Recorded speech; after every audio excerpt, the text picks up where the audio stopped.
Right, so I want to talk about why I think that being spiritual and being natural are the same thing. Now, I guess the first reason that I think that being spiritual and being natural are the same thing is that I'm a naturalist. I don't believe in the supernatural. So therefore, in other people's version of the word spiritual, that may prohibit me from being spiritual. But I don't think that just because you hold the view of naturalism that you should be prohibited from being spiritual. After all, naturalism is a fairly rational viewpoint. It's now accepted. And I don't think you should be prohibited from being rational and spiritual. So just because I'm a rational thinker, doesn't mean I can't be spiritual. So that's my first point. My second point is that in terms of shamanism, often shamans talk about spirits in a spirit world. And entering this spirit world is pretty much synonymous with entering a dream state. And it's rationally accepted that our dreams come from our minds, are generated by our minds, and not supernatural. And that our minds are electrical patterns that occur within our brains. And again, this is a fairly widely held, modern, rational point of view.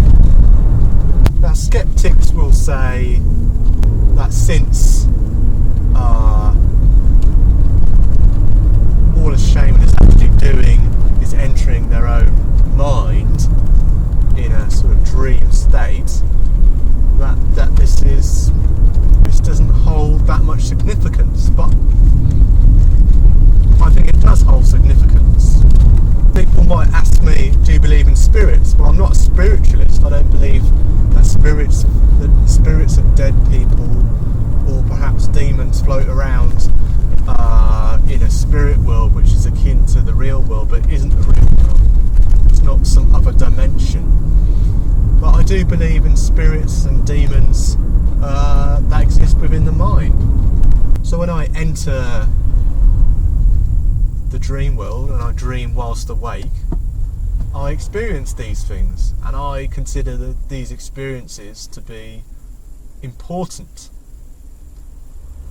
because they're being generated by my subconscious mind, and a lot of what I do is my subconscious mind.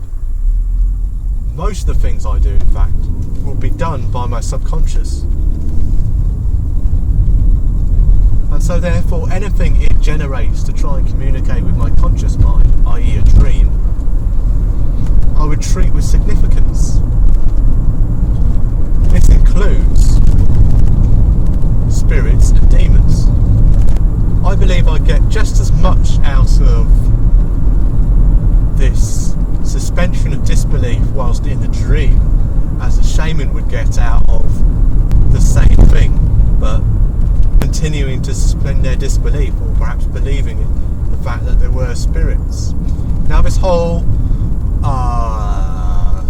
train of thought can be added to if you add in the concept of hallucinogenic drugs or just hallucinations to begin with.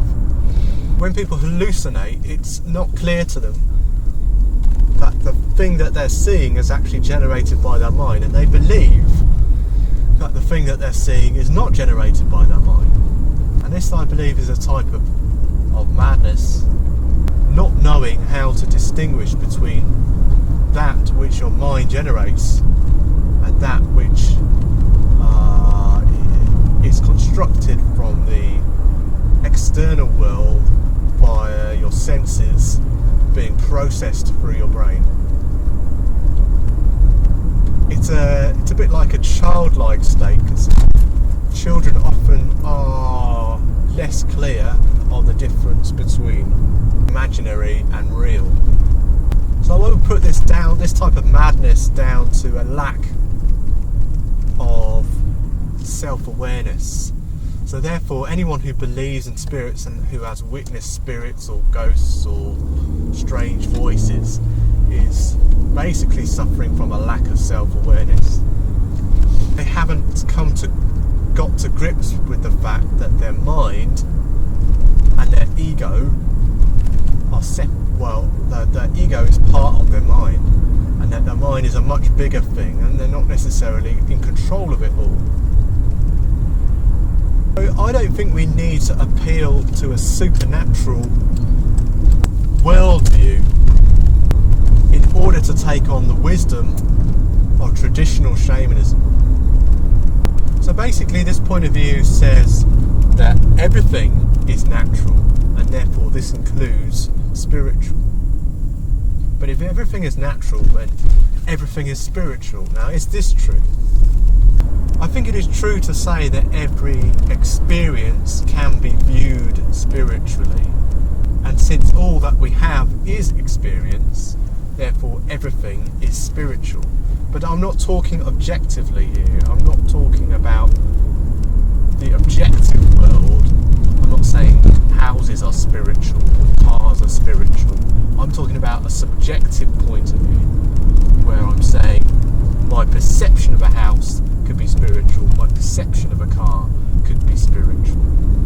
Being spiritual, therefore, it would appear, requires no effort. However, some effort is required, firstly to understand one's experiences as spiritual, and secondly to deliberately diversify one's experiences in order to get the maximum wisdom, extract the maximum wisdom out of each and every experience.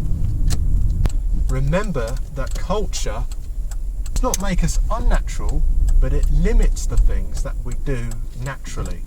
Culture tells us to put more time into certain natural activities and less time into other certain natural activities. Therefore, to be spiritual is to rebalance our experience spectrum. And to do this, we must look at basic human nature in order to understand ourselves so that we may know how to rebalance this spectrum. So this returns me to my original point: being spiritual and being natural are synonymous.